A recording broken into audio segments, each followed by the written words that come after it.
Bonjour, le 13 avril, nous pouvons faire mémoire de Saint Martin Ier. Saint Martin Ier naquit en Toscane, à la fin du VIe siècle ou au début du VIIe. Avant d'être élevé au siège de Rome, il servit l'Église comme diacre, puis comme apocrisiaire à Constantinople, c'est-à-dire comme représentant du pape auprès de la cour impériale. Cette expérience orientale lui donna une connaissance directe des tensions théologiques et politiques de son temps. Il comprit de près combien certaines solutions présentées comme habiles ou pacificatrices pouvaient en réalité mutiler le mystère chrétien. Lorsqu'il fut élu pape en juillet 649, l'Église traversait précisément l'une de ces crises, le monothélisme. Cette doctrine admettait en Jésus-Christ les deux natures, divine et humaine, mais ne voulait reconnaître en lui qu'une seule volonté. Elle se présentait comme un compromis destiné à calmer les divisions de l'Empire byzantin, en particulier avec les milieux monophysites. Mais ce compromis défigurait le Christ, car si le Seigneur n'a pas assumé aussi une volonté humaine véritable, alors il n'a pas sauvé pleinement notre humanité. Saint Martin saisit immédiatement que la question touchait au cœur même de la foi. L'incarnation n'est pas une apparence, mais l'union réelle en une seule personne divine de tout ce qui est divin et de tout ce qui est humain, hormis le péché. C'est pourquoi, quelques mois après son élection, il réunit à Rome le grand concile du Latran de 649. Ce concile condamna clairement le monothélisme, ainsi que le typos impérial, édit qui interdisait même de discuter du nombre des volontés dans le Christ. Dans ce combat, saint Martin fut étroitement uni à saint Maxime le Confesseur. Tous deux, chacun selon sa vocation, portèrent le même témoignage. La vérité du Christ ne peut être diminuée pour satisfaire les calculs du pouvoir. Martin n'était pas un polémiste au sens humain du mot, il était un pasteur qui préférait l'exil et la souffrance à une paix trompeuse fondée sur l'affaiblissement de la foi. Il savait que défendre la doctrine n'est pas affaire de subtilité abstraite, mais fidélité au salut même des âmes. Si le Christ n'est pas pleinement homme et pleinement Dieu dans tout ce qui constitue l'homme et Dieu, alors la rédemption elle-même devient incertaine. L'empereur Constant II ne supporta pas d'être ainsi désavoué. Martin, dont l'élection n'avait pas attendu la confirmation impériale, était déjà regardé avec suspicion à Constantinople. En juin 653, l'exarque Calliope fit irruption au Latran et fit arrêter le pape alors qu'il était gravement malade. Le vieillard fut emmené de force vers l'Orient. Durant la traversée et les étapes de captivité, il connut l'humiliation, la faim, le froid, l'abandon et la maladie. Une de ses lettres, authentiquement conservée, laisse entendre la dureté de son état. Il y parle du manque d'eau, du froid, de la dysenterie, de l'épuisement et de la solitude. Ces plaintes n'ont rien de lâche. Elles révèlent au contraire combien son martyre fut réel, concret, corporel, porté dans une fidélité nue. Arrivé à Constantinople, il fut détenu de longs mois dans le secret, puis traîné devant le tribunal. On l'accusa d'irrégularité canonique, de trahison politique et d'erreur doctrinale. En réalité, on cherchait à briser en lui la liberté du siège apostolique et la résistance de l'Église à l'ingérence de l'État dans la foi. Il fut publiquement dégradé, dépouillé de ses vêtements sacrés, chargé de chaînes, exposé à la dérision de la foule et puis condamné à mort. La sentence fut finalement commuée en exil, sans doute grâce à certaines interventions venues même de milieux qui ne lui étaient pas favorables. On l'envoya à Chersone, en Crimée, au bout du monde byzantin, comme pour l'effacer de l'histoire. Là, loin de Rome, de ses fidèles et de toute consolation humaine, il acheva sa passion. Ses lettres d'exil témoignent d'une pauvreté extrême, manque de nourriture, dureté du climat, sentiment d'abandon par beaucoup des siens. Pourtant, il ne renia rien. Son martyre ne fut pas celui d'un coup d'épée, mais celui d'une lente usure dans la souffrance et l'exil, jusqu'à la mort. Il s'éteignit en 655 selon la chronologie la plus reçue aujourd'hui, même si certaines traditions anciennes ont transmis 656. L'Église l'a honoré comme martyr et il est généralement tenu pour le dernier pape martyr. La grandeur de saint Martin Ier apparaît dans cette union admirable de la fermeté doctrinale et de la patience dans l'épreuve. Il n'a pas seulement condamné une hérésie, il a porté dans sa chair les conséquences de sa fidélité au mystère du Christ. En lui, l'Église contemple un pape qui a compris qu'on ne transige pas avec la vérité de l'incarnation, parce que c'est là que se joue le salut du monde. Son exil, ses chaînes, son dépouillement public et sa mort loin de Rome donnent à sa figure un relief profondément évangélique. Il a été configuré au Christ humilié pour avoir défendu le Christ, vrai Dieu et vrai homme. Par cette fidélité, saint Martin Ier demeure un témoin lumineux de la liberté de l'Église devant les puissances de ce monde et un martyr de la pleine vérité du Verbe incarné. Saint Martin Ier a traversé l'exil, l'humiliation et l'arrachement sans rien céder de la vérité confiée à l'Église. Chassé loin de Rome, dépouillé de tout appui humain, il demeure pourtant intérieurement uni au Christ qu'il confesse, comme si sa véritable patrie ne pouvait plus lui être enlevée. Le passage du Livre du ciel que nous allons lire maintenant fait entendre dans un autre registre ce contraste entre l'exil éprouvé ici-bas et l'appartenance profonde à un ordre plus haut. Jésus y montre que l'âme vivant dans sa volonté porte en elle, jusque dans son exil, un ciel, un soleil, une mer et toutes les notes de la création. On peut ainsi laisser résonner entre ces deux textes un même accent, celui d'une âme extérieurement abaissée ou rejetée, mais intérieurement gardée dans une union que rien ne peut détruire. Nous sommes au tome 20 du Livre du ciel à la date du 6 novembre 1926. Je continuais alors de faire mes actes habituels dans le suprême vouloir, écrit Louisa, et je me disais, mon pauvre esprit parcourt la mer, le soleil, les cieux, afin de suivre partout les actes que son adorable volonté a accomplis dans la création. Mais après avoir terminé, je me retrouve en bas dans mon dur exil. Oh, comme je voudrais au moins pouvoir rester dans l'azur et remplir l'office d'une étoile pour mon Créateur. Mais alors, je disparaîtrais au milieu des étoiles, parce que je ne suis ni aussi belle ni aussi brillante que les étoiles.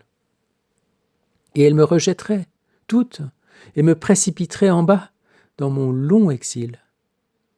Je pensais à cela lorsque mon doux Jésus bougea en moi et me dit « Ma fille, celle qui vit dans ma volonté et dans l'unité de son Créateur, qui garde en lui-même, dans son unité, la création tout entière.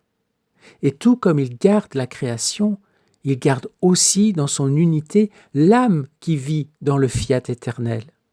Et cette unité apporte à l'âme les reflets de son Créateur, de même que son unité avec toute la création, de sorte que l'image vivante de celui qui l'a créée peut se voir dans l'âme. Et en manifestant son unité avec toutes les choses, il conserve cette âme dans les reflets de toutes les choses qu'il a créées. Et ces reflets forment la mer, le soleil, les cieux, les étoiles et toutes les variétés enchanteresses de la nature au tréfonds de l'âme. Ainsi, l'âme qui vit dans ma volonté, placée dans l'azur des cieux, serait le plus bel ornement de cette voûte azurée et ferait l'étonnement du ciel et de la terre. Elle aurait en elle son Créateur, un ciel, un soleil, une mer, comme en son bien propre. Et il ne lui manquerait pas même la terre, tout en fleurs, le doux chant des oiseaux, porteurs de la joie et de la musique harmonieuse de leur Créateur, parce que chaque chose créée contient une note divine. C'est pourquoi, au lieu de te précipiter en bas, elle chercherait à te garder parmi elles, parce que, au nombre de tous les prodiges que contient ma volonté, se trouve le pouvoir de représenter toutes nos œuvres dans l'âme et de centraliser en elle tous ses actes. Ma volonté n'est satisfaite que si elle voit sa beauté dans l'âme et qu'elle y trouve son écho, sa joie et son être tout entier.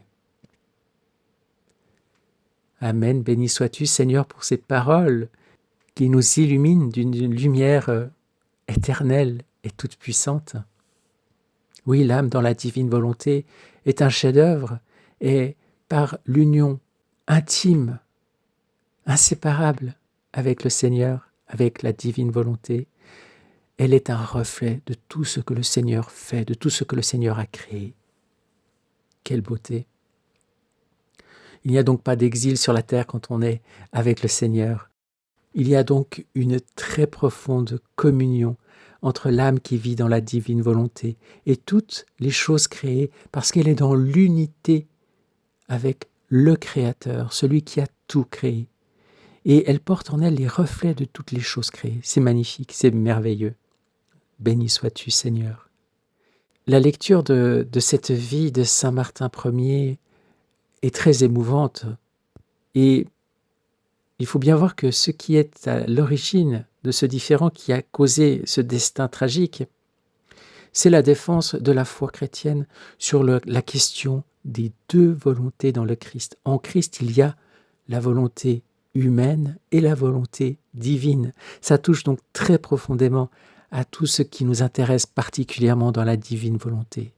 Il fallait que dans le Christ, cette double volonté, parce qu'il y a la volonté humaine qui est indissociable de la nature humaine.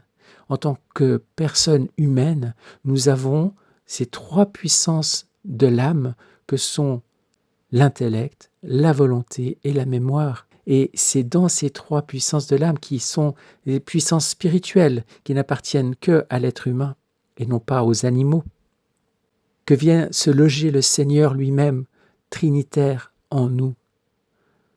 Lorsque nous sommes en état de grâce, et tout particulièrement lorsque, découvrant ce que le Seigneur veut faire avec le don de la divine volonté aujourd'hui, eh bien, nous allons pouvoir le laisser vraiment prendre les commandes de notre âme. Et comme dans le Christ, notre volonté humaine va se laisser entièrement façonner, former par la volonté divine. En Christ, il y avait les deux. Il n'était pas seulement muni de la volonté divine. Même s'il était pleinement Dieu, il avait cette volonté divine en lui, évidemment, mais il avait aussi dans sa sainte humanité la volonté humaine. Et cela nous parle fort parce que nous pouvons vraiment prendre le Christ comme modèle. Nous devons faire comme lui, c'est-à-dire être tellement unis au Seigneur en le laissant nous unir à lui, dans cette unité inséparable par laquelle justement, comme il est dit dans ce passage que nous avons lu tout à l'heure, tous les reflets de la création sont contenus, mais pas seulement d'ailleurs les reflets de la création, mais également tous les actes de sa rédemption sont contenus en nous, dans l'âme unie à la divine volonté, puisqu'elle est unie à tout ce que Dieu est et tout ce que Dieu fait. Et donc, comme le Christ, notre volonté humaine doit être entièrement ouverte, accueillante, disponible à l'impulsion de la volonté divine, qui devient le moteur de tous nos actes et qui construit cette vie divine en nous, acte après acte, dans une continuité jamais interrompue. Donc oui, on pourrait presque dire que Martin Ier a été le grand martyr de ce qui allait se révéler bien plus tard dans l'histoire de l'Église, parce qu'il a été nécessaire de bien défendre cette vérité de la double volonté dans le Christ, volonté humaine et volonté divine. Te rendons grâce, Seigneur, et nous voulons justement prendre dans ta divine volonté tous les actes de ce saint pape, depuis l'instant premier de sa conception jusqu'à son dernier souffle, tous ses battements de cœur, ses respirations, ses paroles, ses pensées, ses émotions, tout ce qu'il a vécu comme épreuve, tout ce qu'il a réalisé dans sa vie de pape et sa vie d'homme. Nous voulons tout le rassembler, Seigneur, et le plonger dans le grand bain de lumière de ta divine volonté. Nous voulons déverser sur lui tes qualités divines, Seigneur, et nous voulons tout réordonner dans l'ordre divin en apposant le sceau de ta divine volonté sur chacun de ses actes, chacune de ses pensées, chacune de ses paroles. Et nous voulons te rendre grâce, Seigneur, avec cette vie, te dire combien nous t'aimons.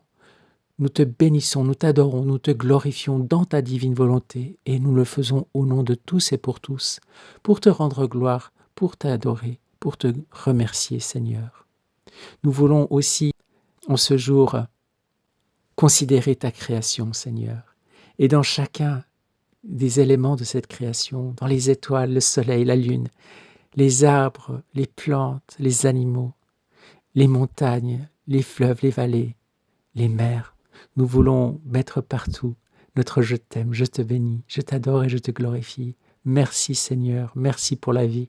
Merci de venir vivre en nous, dans ta divine volonté, Seigneur. Nous voulons vivre à chaque instant, que tu opères en nous comme nous opérons en toi. Gloire à toi, Seigneur. Merci. Que ton soleil divin se lève en nous aujourd'hui, Seigneur, et que nous soyons unis à chaque instant. Nous désirons vivre en toi. Viens déposer en nous ta divine volonté. Viens régner dans notre cœur. Viens régner dans le monde entier. Maranatha. Amen. Fiat. Bonne journée et à demain. Soyez bénis.